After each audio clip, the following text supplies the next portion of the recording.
Assalamualaikum warahmatullahi wabarakatuh. Perkenalkan, saya Raditya Maulana Fawazi, NIM 2020 0430 285 dari kelas F, akan mempresentasikan materi tentang kalimat efektif.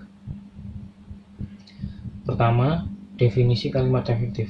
Kalimat efektif adalah kalimat yang menyampaikan informasi yang sama dengan informasi yang diterima pembaca.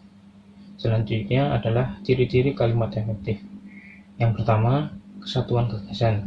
Kalimat efektif hanya mengandung satu kesatuan gagasan yang mengandung satu ide pokok. Dikatakan memiliki satuan gagasan apabila subjek, predikat, dan unsur-unsur lainnya saling mendukung dan membentuk satu kesatuan tunggal. Contohnya, yang pertama, tahun ini SPP mahasiswa baru saja dinaikkan. Dan yang kedua, SPP mahasiswa tahun ini baru saja dinaikkan. Dari kalimat di atas, kalimat A tidak efektif karena mempunyai dua gagasan, sedangkan kalimat B termasuk kalimat efektif karena hanya memiliki satu gagasan. Ciri-ciri yang kedua, kesepadanan. Kesepadanan adalah keseimbangan pikiran atau gagasan dengan struktur kalimat untuk menghasilkan kalimat yang mengandung kesepadanan. Berikut hal yang perlu diperhatikan. Yang pertama, kalimat harus memiliki subjek dan predikat yang jelas. Contohnya, mereka membicarakan masalah batas studi. Kalimat di atas memiliki SPO, yaitu fungsi S diisi oleh kata mereka, fungsi B diisi oleh kata membicarakan, dan fungsi O diisi oleh frasa masalah batas studi. Yang kedua, kata depan tidak berada di depan subjek. Contohnya, bagi semua mahasiswa baru harus segera konfirmasi. Untuk menjadi kalimat yang efektif, kata bagi harus dihilangkan sehingga semua mahasiswa harus segera konfirmasi. Yang ketiga, konjungsi intra kalimat tidak dipakai dalam kalimat tunggal. Contohnya, saksi tidak hadir sehingga persidangan ditunda minggu depan.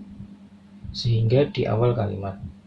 Saksi tidak hadir sehingga persidangan ditunda minggu depan. Sehingga di tengah kalimat. Yang keempat, predikat tidak didahului konjungsi yang. Contoh, supporter timnas Indonesia yang mengenakan baju merah putih yang berada di depan predikat. Supporter timnas Indonesia mengenakan baju merah putih. Yang kelima, subjek tidak ganda. Contohnya, pertandingan ini saya mewakili Bekasi Barat. Subjek ada dua, yaitu pertandingan ini dan saya. Dalam pertandingan ini saya mewakili wilayah Bekasi Barat. Ciri yang ketiga, keparalelan. Keparalelan penggunaan bentuk-bentuk bahasa atau konstruksi bahasa yang sama dalam susunan serial dapat juga dikatakan sebagai kesejajaran pengungkapan ide-ide dalam suatu kalimat. Contohnya, penghapusan pangkalan asing dan penarikan kembali pasukan Amerika Serikat dari Filipina akan mempercepat perwujudan cita-cita segenap bangsa Filipina. Kalimat di atas diisi oleh kata benda yang berupa penghapusan, penarikan, dan perwujudan yang memiliki bentuk dan makna yang sama. Yang keempat, kehematan. Menggunakan kata secara efisien dan tidak berlebihan sehingga setiap kata yang digunakan memiliki fungsi yang jelas. Caranya dengan menghilangkan pengulangan subjek yang sama pada anak kalimat, menghindari pemakaian superordinat pada hiponimi kata, dan menghindari kesinoniman kata dalam kalimat. Contohnya, para siswa-siswi sedang mengerjakan soal ujian masuk perguruan tinggi. Kalimat tersebut tidak efektif, sehingga kalimat efektifnya siswa-siswi sedang mengerjakan soal ujian masuk perguruan tinggi. Yang kelima, kelogisan. Suatu kalimat dianggap logis apabila kalimat itu mengandung makna yang diterima akal sehat. Kalimat itu bermakna sesuai kaidah-kaidah nalar secara umum. Contoh kalimat tidak logis, ayahnya mengajar bahasa Indonesia di sekolah. Seharusnya ayahnya mengajarkan bahasa Indonesia di sekolah kami. Atau ayahnya mengajari kami bahasa Indonesia. Yang keenam, kalimat efektif ditulis secara cermat, tepat, dalam diksi sehingga tidak menimbulkan tafsir dan ganda. Penempatan unsur-unsur kalimat yang tepat akan membantu pembaca untuk memahami makna kalimat secara jelas tanpa menimbulkan tafsir ganda. Contohnya, berdasarkan agenda sekretaris manajer personalia akan memberi pengarahan kepada pegawai baru. Itu tidak cermat. Perbaikan kalimatnya, berdasarkan agenda sekretaris manajer personalia akan memberi pengarahan kepada pegawai baru. Yang ketujuh, kebervariasian. Untuk membuat kalimat yang tidak monoton dan majemuk diperlukan adanya variasi. Yang pertama, variasi dalam pembukaan kalimat. Ada beberapa kemungkinan untuk memulai kalimat demi efektivitas, yaitu dengan variasi pada pembukaan kalimat. Dalam variasi pembukaan kalimat, sebuah kalimat dapat dimulai atau dibuka dengan 1. Frase keterangan, waktu, tempat, atau cara. Yang kedua, frase benda. Yang ketiga, frase kerja. Yang keempat, partikel penghubung. Contohnya, Mang Usil dari Kompas menganggap hal ini sebagai suatu isyarat sederhana untuk bertransmigrasi. Frase benda. Yang kedua, variasi dalam pola kalimat. Untuk efektivitas kalimat dan untuk menghindari suasana monoton yang dapat menimbulkan kebosanan, pola kalimat subjek predikat objek dapat diubah menjadi predikat objek subjek atau yang lainnya. Contohnya, yang pertama, dokter muda itu belum dikenal oleh masyarakat desa Sukamaju. Subjek predikat objek. Yang kedua, belum dikenal oleh masyarakat desa Sukamaju dokter muda itu. Predikat objek subjek. Yang ketiga, dokter muda itu oleh masyarakat desa Sukamaju belum dikenal. Subjek objek predikat. Yang ciri yang kedelapan, ketegasan. Untuk mencapai ketegasan dan keutamaan dalam satu tulisan, seorang penulis harus memperhatikan posisi bagian yang diutamakan. Pertama, meletakkan bagian yang penting pada kalimat awal. Contohnya, masalah kenaikan harga itu dapat dibicarakan pada kesempatan yang lain. Yang kedua, mengurutkan kata secara bertahap. Contohnya, korban tsunami di Jepang ditemukan puluhan, ratusan, bahkan ribuan. Yang ketiga, mempertentangkan ide yang ditonjolkan. Contohnya, Surti gemuk tapi gesit.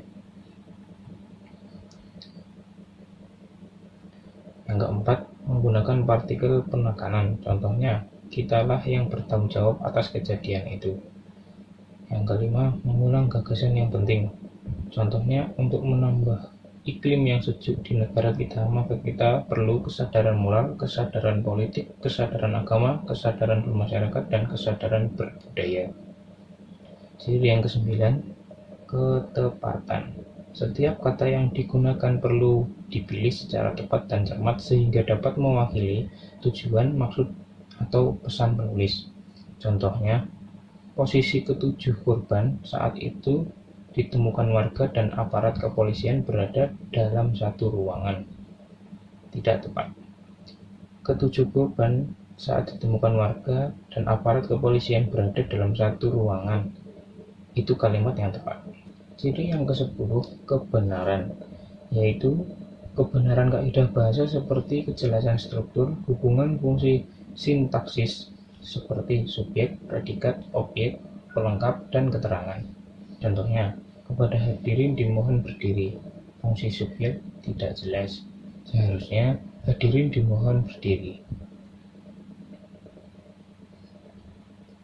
Ciri yang ke-11, keringkasan. Ciri ringkas direalisasikan dengan tidak adanya unsur-unsur bahasa yang tidak diperlukan. Keringkasan ditandai dengan tidak adanya kata atau kalimat yang berlebihan. Contohnya, nenek selalu memberi nasihat kepada cucu-cucunya. Bentuk panjangnya, nenek selalu menasihati cucunya. Bentuk ringkasnya. Pemilihan kata dalam kalimat efektif. Pilihan kata adalah kata-kata yang dipakai seorang pembicara atau penulis. Untuk menghasilkan tulisan yang baik, diperlukan pilihan kata yang cermat dan tepat. Suatu pilihan kata dinyatakan tepat apabila kata itu mengungkapkan maksud penulis dengan secermat-cermatnya. Pilihan kata yang terbaik harus memenuhi syarat: yang pertama tepat, yang kedua benar, dan yang ketiga lazim pemakaiannya. Perangkaian kalimat. Seorang penulis harus dapat merangkai kalimat secara bervariasi agar tulisan yang dihasilkan tidak monoton dibaca.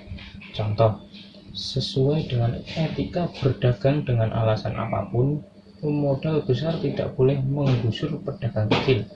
Kalimat di atas dapat dibagi menjadi 3 bagian, yaitu yang pertama, sesuai dengan etika berdagang; yang kedua, dengan alasan apapun; yang ketiga, pemodal besar tidak boleh menggusur pedagang kecil. Variasi kalimat yang mungkin terjadi: yang pertama, dengan alasan apapun, pemodal besar tidak boleh menggusur pedagang kecil sesuai dengan etika berdagang. Yang kedua, pemodal besar tidak boleh menggusur pedagang kecil sesuai dengan etika berdagang dengan alasan apapun. Sekian presentasi dari saya, kurang lebihnya mohon maaf. Wassalamualaikum warahmatullahi wabarakatuh.